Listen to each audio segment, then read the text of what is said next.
আজ অষ্টম মৃত্যুবার্ষিকী উপলক্ষে আলোচনা সভা ও দোয়া মাহফিলের সম্মানিত সভাপতি এখানে উপস্থিত রয়েছেন আমাদের সিলেটের কৃতি সন্তান, সিলেট জজ কোর্টের বিশিষ্ট আইনজীবী এবং সিলেট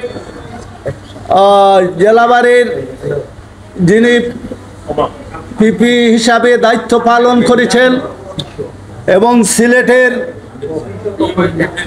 বাংলাদেশ জাতীয়তাবাদী দলের সিলেট মহানগরের সাধারণ সম্পাদকের দায়িত্ব পালন করেছেন বুকের নুমান মাহমুদ।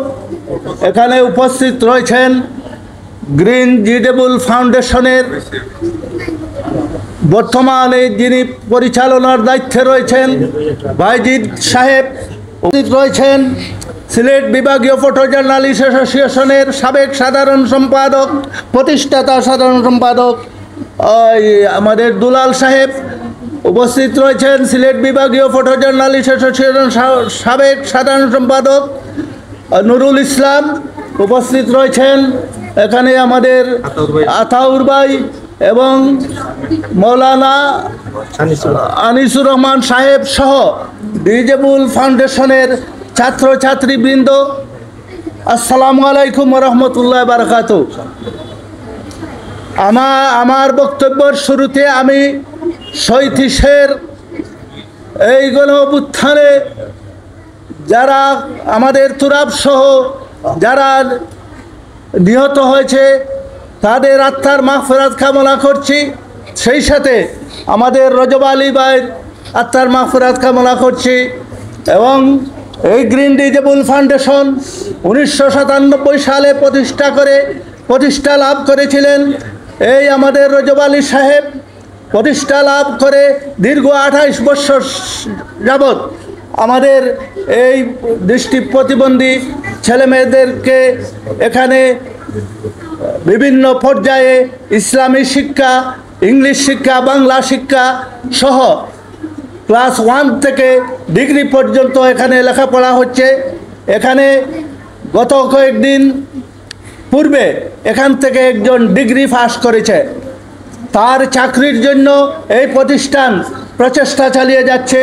এখানে যারা অতিথিবৃন্দ উপস্থিত রয়েছেন আমাদের নোমান মাহমুদ ভাই সহ, আপনারাও চেষ্টা করবেন এই ছেলেটাকে, যেহেতু ডিগ্রি পাস করেছে, তাকে চাকরি দেওয়া যায় কিনা। আর এই আমাদের রজব আলী সাহেবের সম্পর্কের সাথে আমাদের অনেক পুরানো সম্পর্ক রয়েছে। তার এই প্রতিষ্ঠান নিয়ে আমরা দীর্ঘদিন যাবৎ কাজ করেছি। তার এই প্রতিষ্ঠানের কার্যক্রম আমাদের দৈনিক সিলেট বাণীতে বারবার প্রকাশিত হয়েছে। আমাদের সিলেট বাণীতে তার এই প্রতিষ্ঠানের অনেক ইতিহাস রয়েছে।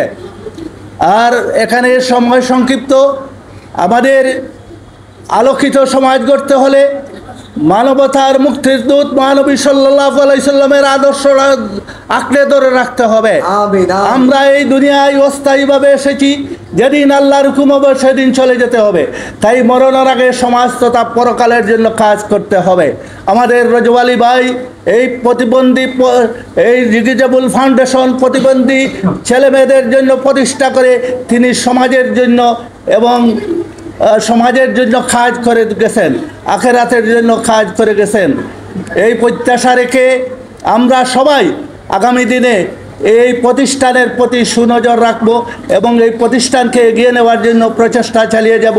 এই প্রত্যাশা রেখে আমি আমার বক্তব্য এখানেই শেষ করছি। আল্লাহ হাফিজ। আলহামদুলিল্লাহি রাব্বিল আলামিন الرحمن الرحيم مالك يوم الدين إياك نعبد وإياك نستعين اهدنا الصراط المستقيم صراط الذين أنعمت عليهم غير المغضوب عليهم ولا الضالين آمين।